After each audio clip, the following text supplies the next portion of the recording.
Welcome to the Diary of a Muse podcast. I'm Tess Day, and I'm absolutely thrilled to have you here with me, embarking on this journey of discovery and transformation. Well, Jeff, it is absolutely lovely to have you here with us today. Very excited to speak to you.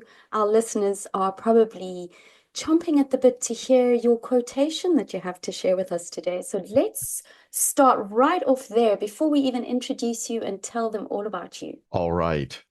We'll say we must all suffer one of two things: the pain of discipline, the pain of regret or disappointment.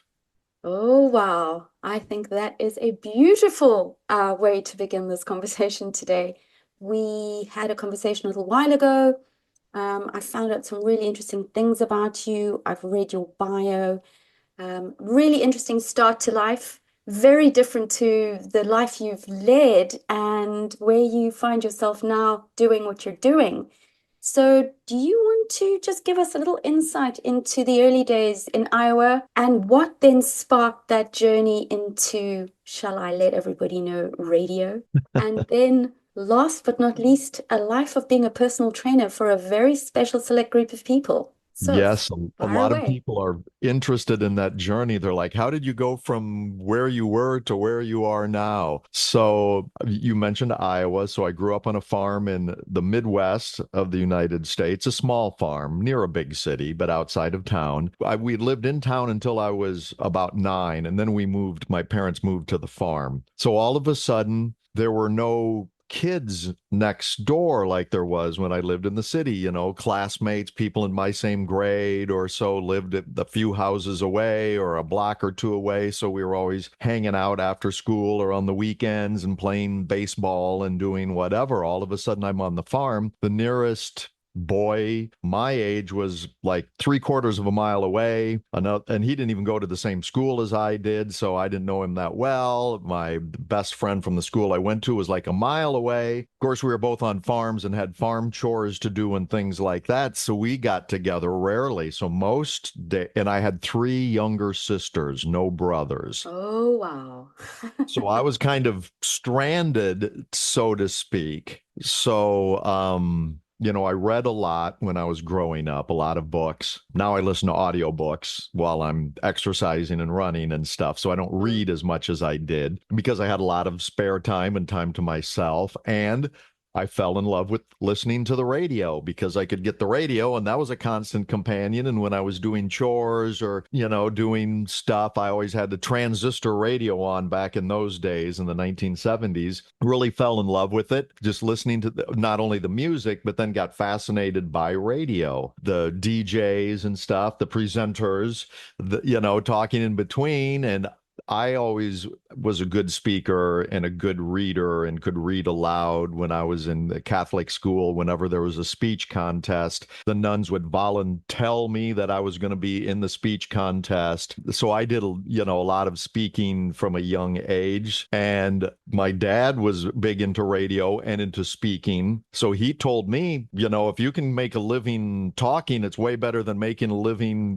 breaking your back doing manual labor or something like that. So my parents totally encouraged that. And I'm like, I could make a living being on the radio playing records. Oh my God. So, that was all I wanted to do. So I was on my first 2 radio stations when I was still in high school. So I had just really pushed my senior year in high school. I started at a little tiny station. By the time I graduated high school, I had making tapes of myself and parlayed that into a job at the biggest station in town, even before I went to college. And then, of course, I went to radio broadcasting. I think it was just mass communications at that time, and was on the campus radio station and worked at commercial station in town part-time, on the weekends, and just kind of did that. And then graduated from college, moved from Iowa to California to Los Angeles, where huge radio market. And if you want to be anyone in entertainment in the United States, you go to Los Angeles pretty much, or New York. Weather much better in Los Angeles than New York. So that's where I wound Absolutely. up there.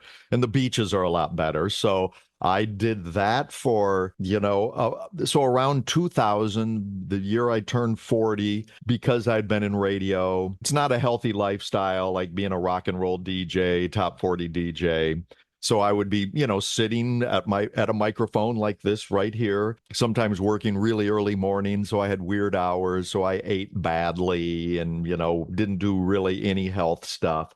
So I was getting overweight. I was about 30 pounds overweight by the time I turned 40. And through my wife's radio station, because she's also in radio, and that's how I met her, they were offering 2-for-1 gym memberships for like the new year, for the first of the year when everybody makes their resolutions to, Yeah. get in shape. And she's like, you kind of talked about needing to get in shape. Should we do it? And I said, sure. So we went into the gym and we signed up. And then the really, the turning point was the guy that from the gym said, do you know anything about exercise and training and how to use the machines and stuff? And I said, no, not really. And he said, well, you'll just kind of copy what other people do. You'll see them do something, so you'll do something. You don't have a plan. You won't really see any results, and you'll stop coming after 3 months or something like that. So we really suggest you hire a personal trainer. Good And I said, sales makes pitch. sense. They didn't push for a big package and try to, No. get a ton of money out of me, but they said even just do like a 5 pack of sessions just so you kind of know what you're doing. And turns out, so we said, sure. So our appointment was for the next day or two. We show up for the personal trainer, never met him, didn't know who he was. Turns out he was also from Iowa. He also went to the University of Iowa, graduated just like me, but he had played in the National Football League. He was a professional football player that had just gotten out of the league and was going into personal training. But since we had all this common background, we hit it off really well. The other big important thing was I really liked personal training because just being able to challenge yourself, it's like, oh, can I do a little bit more today? And seeing myself get stronger, losing the weight. I was really happy. Everybody was like going, wow, you're looking great. I'm like, yeah, I'm working out. I'm watching my diet. I've got a trainer, all of this stuff.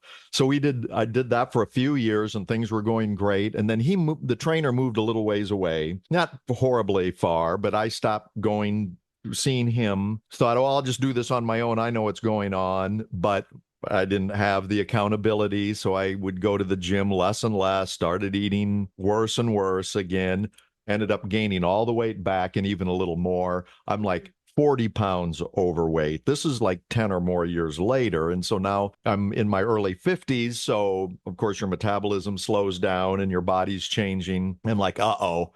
I got really mad at myself. I saw some pictures of myself and I'm like, I got to get back in shape. It was so good earlier and I let it all get away. So I called up that trainer again, started driving to see him, started working out, got my buddy to do it with me because he heard me, raving about all of this. So I got back in shape. And this time while I'm training with Austin is his name, I'm like, I need to become a trainer too, because I like the stuff he was telling me about, like what was going on, why we were doing the exercises and the muscles we were working as well. So I was kind of fascinated by the whole physiological as opposed to just seeing how much weight I could lift. And he even commented on that. He's like, you're kind of learning this stuff pretty well. And I'm like, I need to get certified myself so I can control my own weight and diet and strength, and then maybe pass that on to others. And since I was already in my mid 50s, I thought, you know what? These young kids don't want to work out with me in their 20s and 30s. People my age or older will listen to me. I know what they're going through. So I specialize now in training seniors, specifically women in their 60s and 70s and 80s. And that's where we are. So, I was still I just started training part-time from like 2015. And then when COVID hit, I lost my last radio job. The internet's really taking its toll on radio. Radio is kind of in decline because of the internet. So I just switched when I'd lost that last job and just went to training full time. Like 40-year history. I mean, there's so many things I absolutely love about what you've just told us. One of the things I read when I was, reading up about you was, that strong work ethic that you really realized you had from those days on the farm, that ability to follow routine, get up early, work hard, maybe break your back a little bit and all those things. But it's those foundational things that you sort of never lose as you move forward in life. But the other thing that was fascinating, and I'm fascinated with books as well, reading helps us grow our imagination. So even though perhaps your scenery and your view was the same every day, it was the ability to escape to other places through the books you read that helped you build a picture of the kind of life you wanted to have. Even though you probably didn't know exactly how that was going to unfold, it certainly didn't limit your ability to say, well, I'm just here and this is just my life. And then, of course, the love of radio and music, because you do like Foo Fighters. Did I get that right? The Foo Fighters. So last month, well, in August, yes, I saw there are three concerts in Southern California, two in Los Angeles and the one in San Diego. Now live in San Diego. Most of my Yeah. life, I've Mm, been in mm, Los Angeles. So I went to those three. Alternative rock, they call it dad rock now, Green Day. I saw them in Los Angeles 2 weeks ago, seen them this week here in San Diego, the show there. So I still go to a ton of concerts, still love mm, music. I've probably been to 8 concerts this year, still. So I go to a lot of live shows because I love that. So that's always going to be a part of me. But yeah. and that's, I guess, still kind of the long hair. I'm still kind of one foot in that rock and roll DJ lifestyle. I can't give Yeah. that up and go pure corporate or whatever. But yes, that really, as a kid on the farm, sparked my imagination. I was reading about, a lot of the classics. And so I was like transported all over the world, even from my bedroom, reading at night before I would go to bed. Mm, Always knew that I was going to get out of Iowa and go to some place that was happening and exciting. mm, Nothing against Iowa, but that just wasn't anything there to hold me back. My parents still live there. My two living sisters still live there. I'm like going, no. I go back once or twice a year, and I was just back from my 45th high school reunion, and great to see everybody. And it's part of my past and a very important part of my formation, of who I mm, am now. mm. But it's like there's a lot more out there that, I just have to be a part of An and see explorer. and live. And I guess, what's also interesting is the fact that you've stepped into that world of personal training, health and well-being, looking after yourself.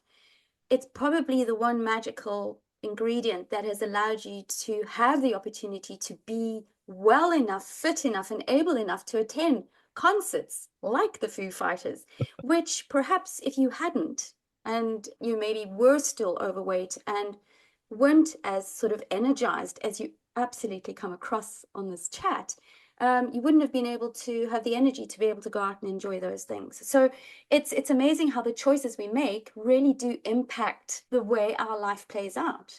And I think that is fundamentally what you are doing with your more mature clients. You're helping them have the best possible life experience that they can because they're looking after their bodies. So what Certainly. really drives you to work with the sort of more mature person? I fall into that category these days. So, and I resonate with a lot of things you say. Our bodies change over 50. What used to be so effortless now isn't necessarily so easy. We know in the back of our minds that we have to look after ourselves. We have to be active. We have to do strength training for bone density, all the things you and I have spoken about. It's one thing to know it, it's a whole different thing to actually have the confidence or even the know-how of where to go and how to even start that if we haven't done it for a while. Talk us through maybe some examples and how you even encourage older people to get involved in that more physical side of looking after our bodies. So you touched on some great points. One of the basics is, the bodies change as we age. Cells are always constantly dying off, but when we're young, they replace themselves really quickly. And that's why younger people grow and get bigger. And then why older people usually tend to get skinnier and start shrinking again, is those cells aren't replaced. That includes the nervous system, the muscles. So you touched on, bone density, so osteoporosis, especially with women postmenopausal. Yeah. And the other huge one, and maybe even bigger, especially for men, it's called sarcopenia. It's age-related muscle loss. So when people become frail, it's usually loss of muscle mass. And it's an exponential loss in strength compared to the mass. So losing a little bit of mass makes an even bigger loss in strength. And you see older people, their arms and legs are this, big around, especially, ladies, once they're getting late 70s or 80s. Maybe they have a tummy because of their diet, but their arms and legs become really skinny. That is linked to all cause mortality. People with that sarcopenia die quicker. You become a fall hazard because you don't have the strength in your legs and your core to stay upright, to correct your balance if something happens, if you trip, if somebody bumps into you, things like that. So you mentioned strength training, so that's really a key there then. So my mom was in her mid late 70s and I'm trying to get her to train on Zoom, because I'm out here and she's in Iowa. She's like, well, I don't want to get too big and muscular, and I'm like, Mom, that's not going to happen. But if you start getting your muscles start getting too big, we'll just stop the training or cut back. Okay. Just smiling, knowing that isn't going to be the problem. Either slow the loss of muscle mass or maybe even reverse it and actually start building muscle mass again is huge. And the beautiful thing is the exact same things we do to counter the muscle loss helps the bone loss as well. So we can fight the osteoporosis and the muscle loss, the sarcopenia at the exact same time by strength training. And it doesn't have to be lifting big heavy weights. You can be using some bands and tubes, body weight exercises. We'll do push-ups, but we'll do them off of like a high bar. So you're only, it's not like you're on the floor trying to grind them out. Where you can do them against a wall and just do a little bit at a time so we can adapt things to suit where you are physically. So that's a huge thing. So, and also I mentioned the nervous system. When we start doing things like that, the nervous system kind of revs up again, where if we just kind of sit in the chair, walk a little bit, walk around the block a couple of times, oh, I'm getting my exercise. I walk around the block twice a day. It's like, that certainly isn't enough. We're not challenging the nervous system. That's what keeps everything functioning really well. If you trip, your reflexes are faster. So it's safer. Balance is a huge thing. So osteoporosis, the sarcopenia, and poor balance are the three things that most of the ladies I work with all suffer from. Now they have other goals. We do try to get them, stronger or, maybe some weight loss, but getting their legs strong is the number one thing, because if a fall can be just devastating, injury, broken hip, have to move out of your home into a care facility, all of that. So that usually the number one thing, top priority is get them more stable on their feet. And then we start working on building muscle, cognitive. I do cognitive training too. So it's physical exercises with mental exercises at the same time, word lists and word games, math problems, all different types of things like that, reflex things to rev up the nervous system, also helping strengthen the brain. Loss of muscle mass is associated with dementia as well, low heart rate, because getting blood and nutrients, oxygen to the brain, keeping that flowing keeps helps fight dementia. So when you're just sedentary and you're losing muscle mass, you're at a bigger risk of dementias as well, including Alzheimer's and Parkinson's. Yeah, that takes me So back to that saying, if you don't use it, you lose it. that's right. That is certainly right. Do you want to just remind us of your quotation again? Of, Because I of my think, quotation, yes, yes, it's just read it out we again must, because it's relevant, I think, right at this point. certainly is. We must all suffer one of two things: the pain of discipline or the pain of regret or disappointment. And that's Yeah. from business philosopher Jim Rohn. Oh, yeah. Rohn. I've loved Jim Rohn since I had an audio cassette of him speaking in college. And I'm like, oh my gosh, it really opened up my mind to the possibilities of what I should do to make something of my life. Yes, he's definitely one of the fathers, I would say, of coaching. Yes, Highly inspirational. And yes, there is a price to pay and there's a win on either side. But, if we don't sit up and pay attention, or we don't ask questions about where we're at along our life journey, we are going to have regrets. Foresight, thinking ahead, watching others, looking and identifying people. Why is so and so so active and so out there? And how come they get to do all these amazing things? Sometimes identifying somebody, how do you do that? Oh, I go and work out with Jeff, or I'm active. I'm an active person, and I would imagine you bring a lot of confidence to people to actually continue to be out there interacting. Yes, it's our health and well-being, but it's our connection with others as well that must play a huge part, especially as we get older and feel less essential. Certainly. And that's a great tie-in to like balance Mm, because millions of people, older people, they feel unstable on their feet. They're afraid of falling, so they don't go out and do things.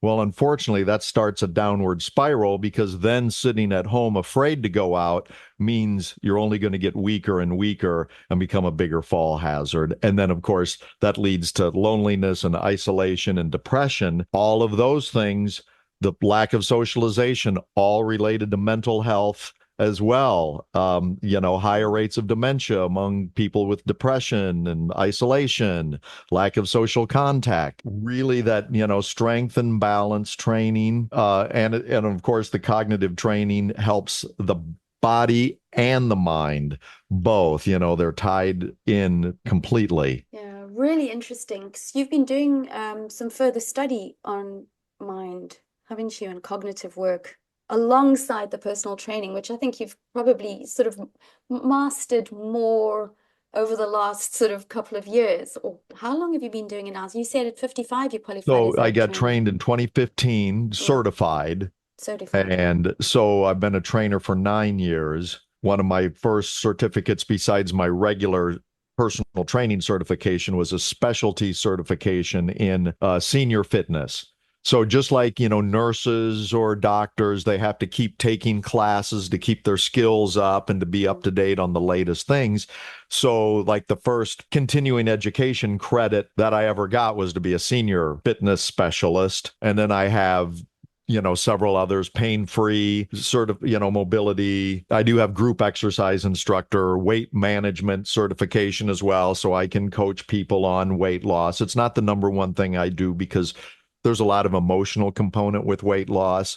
Real quickly on that, people can go home after a workout and eat more calories than we burned in the training session. I don't mm, have control of them over those other 166 hours a week. I only have 2 hours a week. However, with the strength and balance training, we work hard those two 1 hour sessions, perhaps, no matter if they sit on the sofa the rest of the week, they're still going to be stronger. The yeah. strength works that way and the balance. It helps, obviously, if they're doing things on their own, but they can't counteract the work we've done even by sitting there. I mean, we've got those muscles stronger. Do So you I find, don't specialize in the weight loss, but yeah. you know, But do you find when somebody starts coming to your classes, they tend to, even if they are on the sofa, they tend to spend less time on the sofa over time purely because they feel better and they're stronger, their balance is less of an issue. So it changes their lifestyle. they have more energy, so they want to do more things. They feel like they can do more things. And on the diet, they start eating better because all of a sudden, health and fitness is a much bigger part of their life because Yeah. they are there and they're seeing other people and we're talking about it.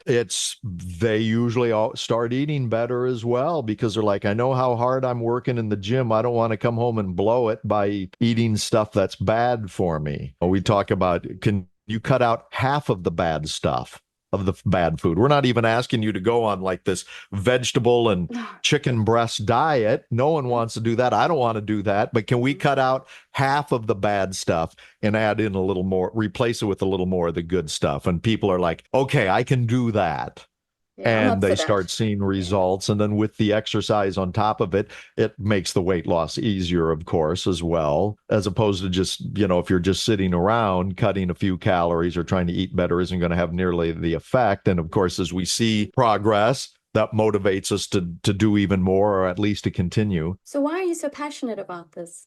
Because you're so passionate.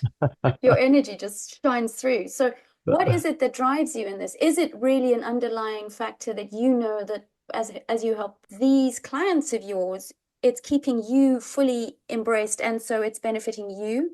What drives you? That is a big part of it. You know, I've seen with my own family, my mom and my sisters are overweight. There's so much more they could do.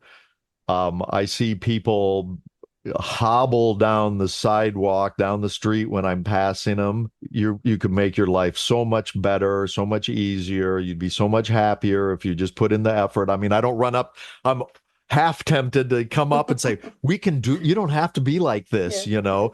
We can do something."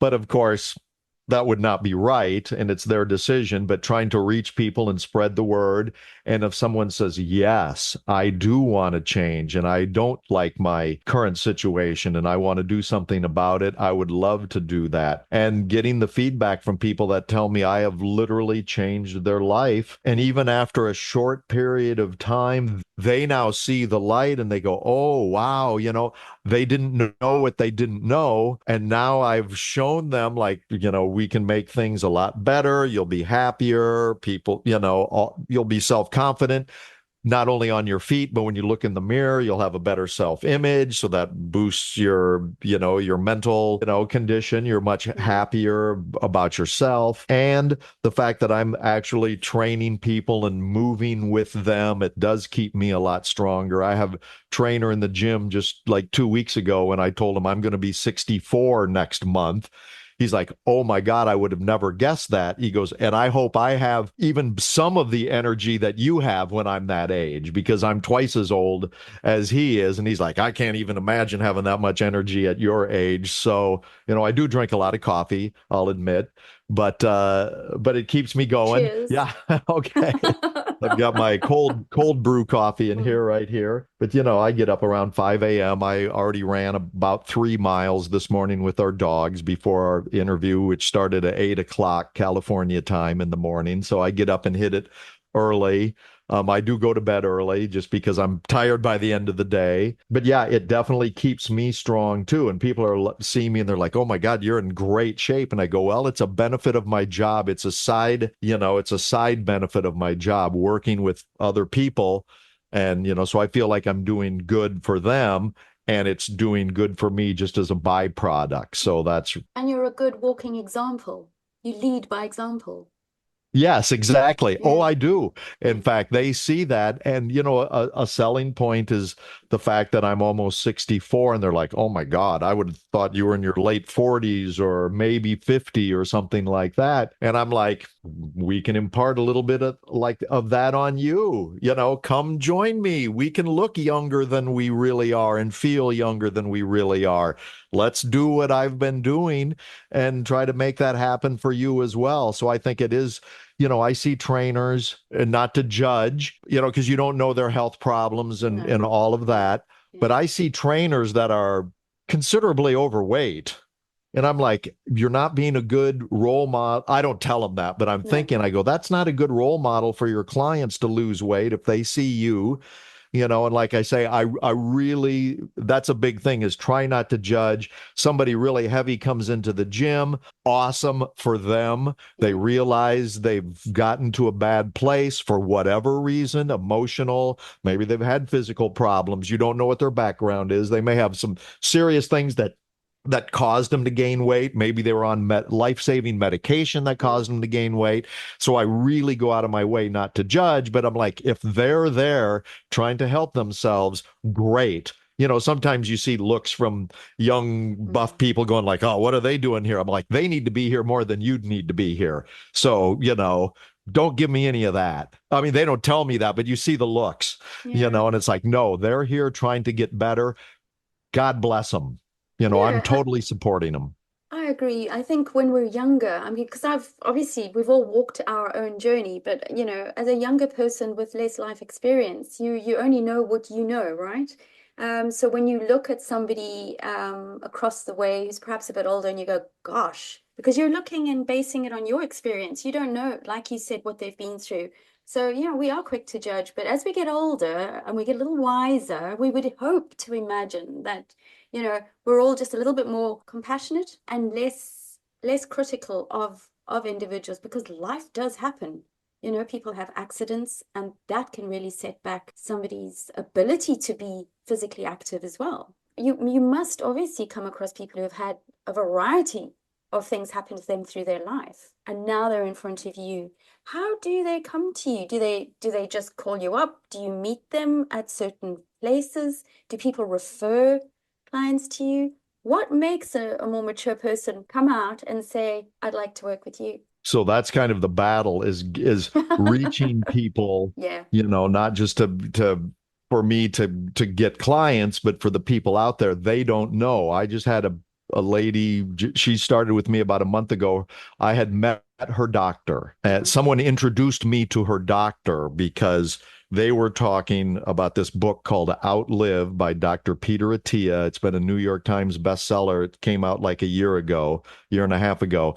And it talks about all the things you can do to not only extend your lifespan, but what's called health span. How long are you going to be healthy? You can live to be 85, but if those last 10 years are in a hospital bed on a respirator, that's not health span, that's lifespan, but we want to extend the quality of life that as long as we can as well. So he really talks about that.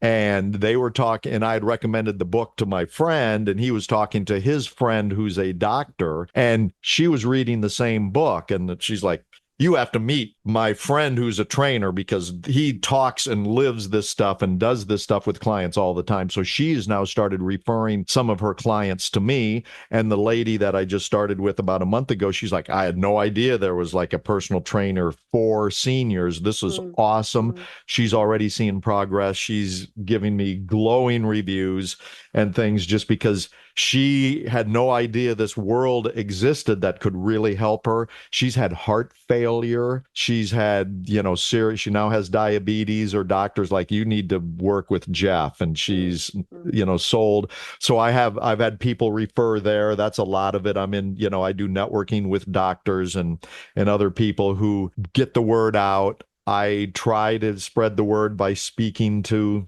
groups as much as I can. A lot of people just don't know that type of service exists out there. So really trying to break through the clutter of fitness where most people think it's for 20 and 30-year-olds, who just want to get really big and buff looking and not realize that. So it is a challenge. And that's kind of the thing is, posting on Facebook, then other social medias, videos of me working with clients and just doing simple stepping exercises to improve their footwork, simple strength exercises, saying, we don't have to make it like some military, boot camp training.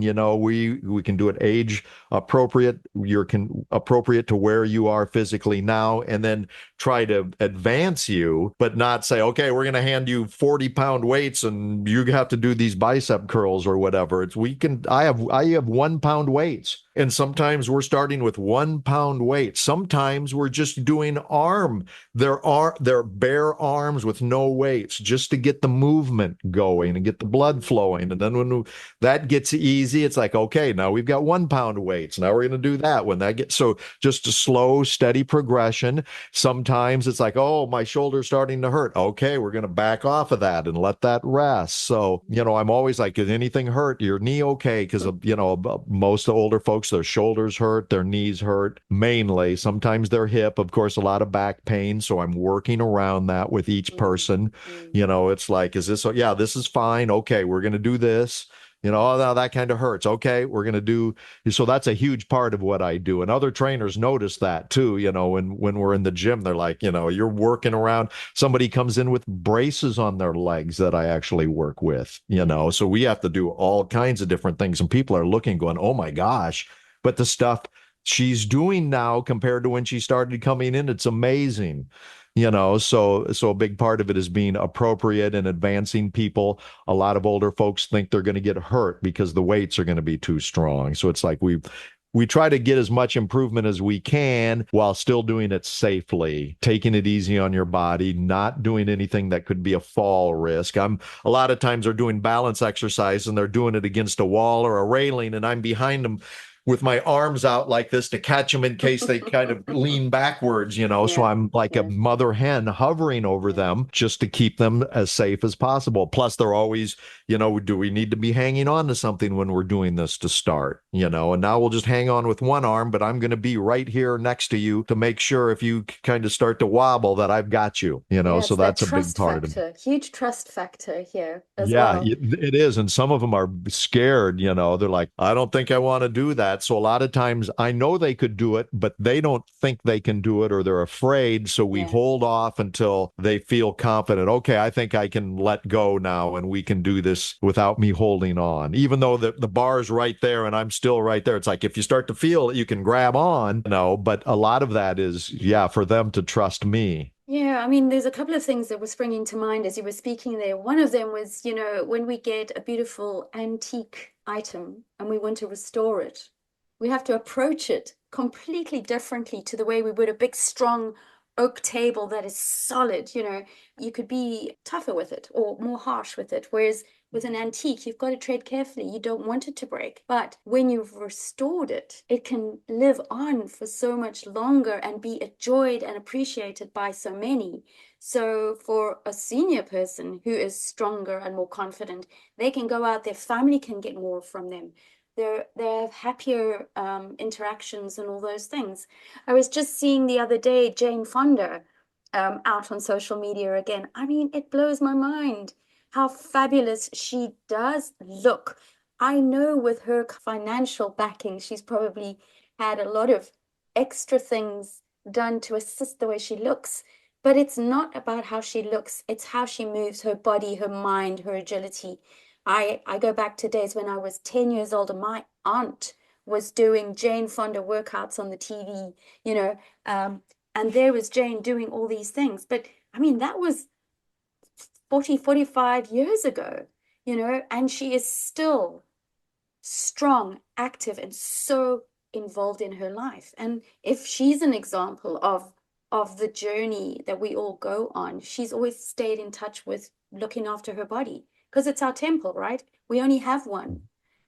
I think it's amazing that you have this passion and this I don't know, this interest to care about a group of people that aren't doing it for the bikini on the beach in the summer, but really for quality of life and enjoyment. Because there's nothing worse than having an active mind, but your body just won't allow you to really experience what you could through your thoughts. And that often is as we get older, we've been behind desks or we've worked at desks for so long, we haven't been active. And now we don't have our desk anymore, but our body needs to hold itself up. So, Certainly. what advice would you give to someone who's listening who didn't know that you existed? How would they begin to almost mentally prepare themselves to reach out and say, Jeff, or someone else in another part of the world, perhaps who does something similar to you. How do I sign up? I'm in my 70s. I'm really not digital friendly, even though there are a lot of older people who are. My world comes from a very different place.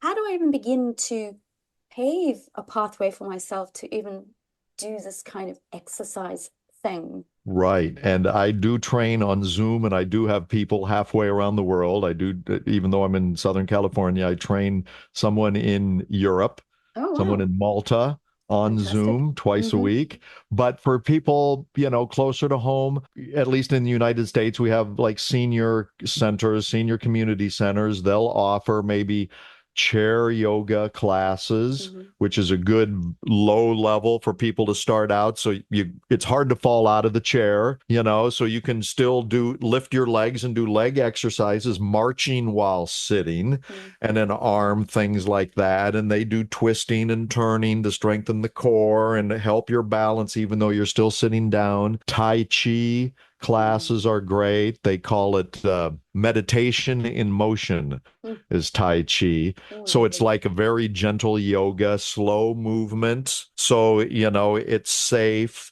And if you have creaky shoulders and things like that, you can always modify, but that's at least to get the blood flowing and to start getting some, working on your balance and getting mobility, the flexibility, lack of flexibility. Stiff ankles is one of the number one things that it makes you a fall risk if your ankles are stiff. Mm. So doing, pumping your foot, like sitting down, and even if you have your heel on the floor and just doing some of this and then maybe some ankle circles, things like that, because they're like your shock absorbers when you walk. And if you step on something uneven, and if you're going to go over if your ankle can't accommodate that, that. So that's a huge, and in the hips, but ankles are like number one in So just getting the muscles stretching, a little more limber. Then if you, God forbid, do fall, you're less likely to hurt yourself if you're a little more limber than if you're brittle and stiff. So like looking at senior centers, even there's, a yoga center near you, and they have very basic beginner yoga. And then you still don't have to follow along with what the teacher does. Sometimes they're even a little more enthusiastic, and it's like, okay, I can't do that. I'm just going to kind of sit here and hold this little bit of a pose instead of try to go into this full pose and stuff. Aqua aerobics are really good, stuff in the pool, your waist high, and the water adds resistance. And if it's a heated pool, it feels good on your muscles and joints. So those are some really good places to start. And even maybe that's people would be content to do that, having individual coaching or small group coaching where we're actually trying to progress you, see where you are, where you want to be, and then do the appropriate exercises and modifications of those exercises to get you a little stronger. That takes usually a little more personalized training as opposed to just a group class. They'll probably have you doing the same thing pretty much every week, but it's a great place to start. And for some people, that's enough. Or financially, some of those group classes are really inexpensive, like at a senior center, maybe a chair yoga is $5 or something like that. Yeah. And doing that a couple of times a week, you would see big improvements, way better than just sitting on your sofa. Folks can always reach out to me just for inspiration, and then there's some things Yeah. online. Of course, it's not specialized and you're not getting any feedback. If you're doing something wrong, no one will tell you and you don't know. So there's some injuries. A lot of people are like, well, there's tons of YouTube videos. I'll just watch somebody else. And yes, but you're not getting the safety and the critical feedback on proper technique, where you may not realize you think you're doing it right, but people don't have great body awareness, especially when they start and their back's hunched over and they don't realize they're not sitting upright and they're not holding their stomach in, to protect their lumbar spine by keeping a strong core, things like that. But certainly doing something's better than nothing, especially if it's not Yeah. real vigorous. That's when you can more likely to hurt yourself if you go from not doing anything to try to, like, I'm going to be in shape in 3 weeks. I'm going to work so hard, then you're just going to hurt yourself. So that's a big thing too. People get too enthusiastic and they want to see results immediately. They didn't get in poor shape overnight. You're not going to get back in shape and strong overnight either. Now, it was probably a many year or maybe even multi-decade decline. Yeah. You have to expect it to take at least several months or even a year or two to make big changes. Everything is better if we can stop the decline and at least level it off and then slowly start to, go back up. Way better and usually safer for most. If you're young, if you're in your 20s or 30s or even 40s, it's different. But once you're in your 60s and 70s and 80s, we have to be a lot more careful on trying to change the trajectory of that, curve. Yes, and how often do we forget that although our mind is young, our body is slightly different? And it is important that when people start out, especially like you were advised, if you go back to the beginning of your story, when you and your wife joined the gym and you were taken around, it was advised that you perhaps had 5 sessions in the beginning with somebody to help you start right. And so, why should that be any different at any stage of our lives when we're getting into it for the first time or getting reintroduced into it at a different stage of our life? I've actually met people who, in their youth, 19, 20, were big on the gym, lifting weights, doing all things. And then they're 45 and they say, okay, well, I've got to lose all this belly, all those business lunches or whatever. I'm going to go back to the gym. And they go back trying to pick up the same weights they did when they were 20 at their peak fitness. It's not the same experience.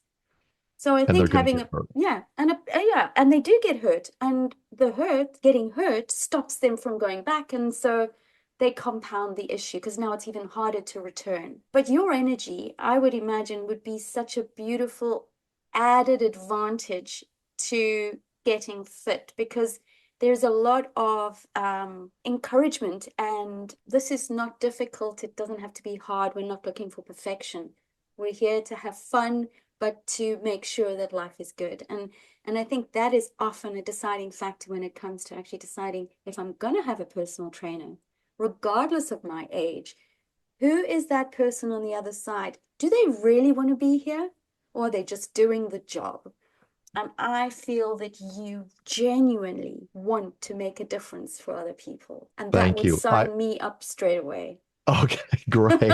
The trainers I admire that I see that are, some of the nationally known trainers are very up and energetic and enthusiastic and motivate people. The ones that are just kind of, okay, now we're going to do 10 Yeah, sit-ups, we're going to yeah, do 10, and it's like they're not motivating anyone. So the ones I really admire, I always had this energy being on the radio, the program directors are always like, "Oh, I love your energy on the air. You don't sound like you're not putting people to sleep. You're like getting people energized, even yeah, for the music.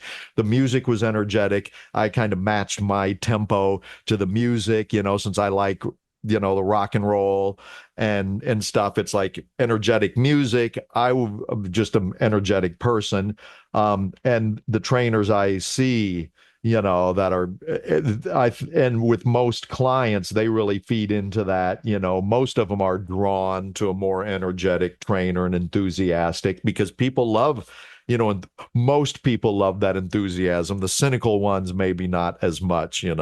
older guys, maybe less than older ladies. One reason I specialize in working with older ladies, they're usually much more pleasant to work with just because they're more open to things. If Mm-hmm. you go to a yoga or a Zumba class or a Pilates class, it's 95% ladies and not guys. And part of it is going back to the point that you talked about, that oh yeah, they were an athlete in high school or college, and I get so much of that from guys. Well, I played football in high school, and I'm like, that was 60 years ago.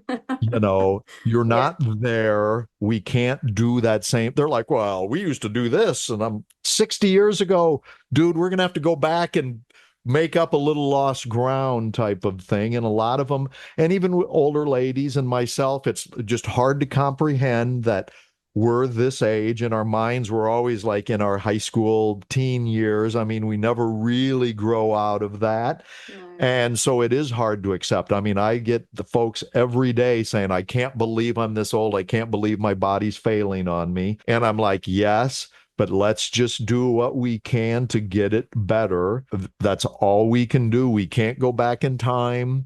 We can't change. I have people say, God, I wish I'd trained with you, started 20 years ago. I'd be in so much better shape. If I would have started with you when I was 55, now that I'm 75, I'd be so much better. And I'm like, we can't do that. Let's just try to take you from where you are to where you would like to be safely now. I get so much of that. Oh, yeah, well, back in the day, I was, I could do all of this. I'm like, well, we can't do it now. And if you try, you're going to hurt yourself. And then you'll never be back in the gym again because you'll be in pain on the sofa. And then you're really not going to move, And you're going to you be know. grumpy and grouchy on top of it, which is not going to make you get any friends anyway. So, Jeff, what's one bit of advice you'd give to somebody?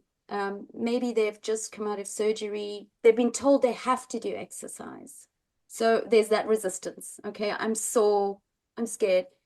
You have to do exercise. What would you say to somebody like that who's in a recovery state? Because I know you work with people there as well, don't you? Uh, I do. And there's, a couple of so that's like extrinsic motivation. You're told you have to. Your Mhm. doctor says you better lose weight and you better get stronger. Your diet, we're going to put you on diabetes medication or we're going to have to amputate your leg. Yeah, I mean, that really is a thing. And the then there's truth. Yeah. intrinsic motivation where you do it because you want to. Obviously, the people that do it because they want to stick to it much more. The Yeah. other thing of extrinsic, maybe it's your spouse. Your spouse is prodding you, and I've had some of that, and they don't really want to be there, and they look for every excuse not to show up. Oh, I've got this thing. I can't come today. Oh, I Yeah. sore. I can't really do anything. Yeah. So that's definitely a big part of it. People that are there because they need to, but they really don't want to. The best advice is start with something you can do and you're willing to do and then build on it. They say if you are just going to walk for 5 minutes, just go out the door and walk down three houses and turn around and walk back and come in and just do that. And maybe the next day, and just do that for a week. And then maybe, okay, I can go to the end of the block and I'll come back and do that. And then maybe, oh, I'll go around the block and maybe it'll help your mental attitude as well, where you're like going to do it. But when people see all of the things they should be doing. Oh, my diet, my exercise, all this, it's overwhelming and it's easier not to do anything. So it's like, let's just take one little thing that you think you can do and go with that and then make small incremental additions to not get overwhelmed because the biggest way to overwhelm somebody is like you completely have to revamp your diet. Everything in your Sure. refrigerator has to get thrown out. We have to buy all new stuff that you've never eaten before that you don't know how to cook. You don't know when you're going to eat it and how to eat it and all of that stuff. Then they don't do anything. So I have a certification called behavior change in exercise. You'll Wow. only change when the pain of where you are, your present circumstances, is greater than the fear or pain of change. You're like, I am so sick of being overweight and being unhealthy and sitting in this chair. I am ready to run through a brick wall to change my current condition. They are ready to change. If people are like, yeah, I don't like things they are, but boy, I don't like going to the gym and I'm afraid of what they're going to make me do, then they're not going to change. So the pain of where you are has to be greater than the fear of change or the pain of change. Brilliant. That is such a great way to sort of round this up because that is where the buck stops, I think. At the end of the day, it is about us and what we want from our lives. And, we all have a choice, and whatever we choose will determine the result in the end. I don't think we need to say any more than that because ultimately the opportunities are out there. People like you who do what you do are there, available, ready to help. All the person has to do is take that first step, reach out and say, how do we I, do this? Yep, Yeah. right. Exactly. And it's Yeah. like, I'll take over from there. Yeah. I've coached a lot of people through it. You just have to show up and be ready to do it. It's like, you don't have to know how you anything. That's what I do. You just show up ready to do what it's going to take, and we'll figure out what's an appropriate pace and Yes. all of that and safely. And I always take feedback. It's like, I can't feel what you feel. If something hurts, if something doesn't feel right, let me know immediately. We'll modify. There's a million different maneuvers we can do to reach the same goal. If this street doesn't work, we'll go around the block and we'll come in and we'll get there. We'll get you stronger there. If this one way, there's not just one path to get anywhere. So we can always modify, to get you there safely and pain free. The no pain, no gain, I don't believe that at all. Usually, now, muscle burn, if we've done a few reps and it's okay, the muscle's getting fatigued and there's a burn in there, that's different than, oh, my elbow hurts or my Yeah. shoulder hurts. So people need to know that difference. But that part of, oh, it really hurt, but I kept doing it. My back really hurt, but I kept doing it. And I'm like, no, don't believe. Chances are it's because you were doing it the wrong way or your posture was wrong. And so you shouldn't have been in that pain. I can show you a pain you should be feeling. Right, Come right. The on over muscle here. burn, but Yeah. not that type of pain. Wow, Jeff, this time has just flown by. Thank you so much for stepping in. I think if anything, you will have inspired the listeners to really think about where they are right now. what is one thing with regards to their health and well-being, their body health, that perhaps is niggling? And I'm sure you and I would both say, don't let the niggle grow into a problem. Exactly. I always tell people, even if they're in their 70s, we're not training for today. We're training for 10 years from now, 15 years from now. Yeah. If we don't do anything now, where are you going to be in 10 or 15 years? You're really going to be in trouble. So we're always kind of looking at where our future self is going to be. What are we going to do now to make our future better? Think of it that way, more of a long-term thing. Yeah, and the bonus of being 60 or 70 when you're looking at 10 years ahead is that you've probably got 60 or 70 years behind you, and you kind of know a lot of stuff already about how this is usually unfolded. So, do you want it to be the same, or do you want something fresh, new, and wonderful? So, Jeff, thanks so much for being with us today on the Diary of a Muse podcast. I am certainly inspired, and I know that my activity is just about to go up. Excellent, Tess. Thank you Um, so much for giving me the opportunity to spread the message of health yes, and wellness and fitness to folks out there. I've, taken that on as a mission of mine, obviously. yes. So I really appreciate the opportunity. Absolute gift. I cannot wait to share this conversation with a lot of people so that they too may ask themselves some interesting questions and maybe get just a little bit more active than they were yesterday. So, guys, thanks for tuning in today and listening to our episode with Jeff Whittle from Silverstrong Fitness. You will find all the details of how you can reach out to him in the sort of content section of the podcast. But really, at the end of the day, go out right now and do something active, whether it is a gentle stretch or an ankle swirl. Not quite the words Jeff would have used. Just think about that beautiful body you have and how long do you want it to be working for you rather than against you. And I'll be back soon with something else to talk about. But for now, just look after that body, nurture it. And if you have any questions, I have no doubt Jeff would love to hear from you and he will happily guide you, direct you, or answer any concerns you might have about where Just you are answer right now. questions. Yeah. Certainly. So take care. Thanks very much. And we'll be back again soon.